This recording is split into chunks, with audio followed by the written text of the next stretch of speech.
How to use Avvo legal platform properly. Beginner mistakes that cost you. Most people think asking a question on Avvo is as simple as typing it out, but the surprising truth is that beginners often make mistakes that can lead to unclear answers, missed advice, or even public exposure of sensitive information. The first mistake is not providing enough context. Lawyers on Avvo need details like your jurisdiction, relevant dates, and specific legal issues. Beginners who post vague questions often get generic or unusable answers. Another common error is sharing confidential information.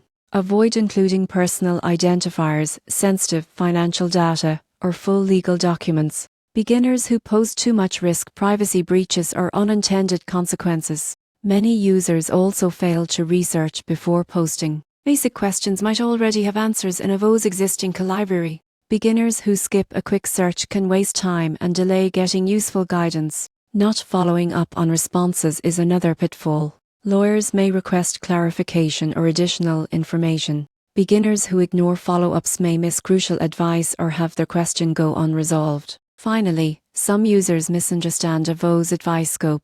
Answers are educational and informational, not a substitute for hiring an attorney. Beginners who treat responses as legally binding may take inappropriate actions. To use Avvo properly, provide clear context, protect your privacy, research before posting, follow up on answers, and understand the advice limits. Avoid these mistakes, and you'll get practical guidance efficiently and safely.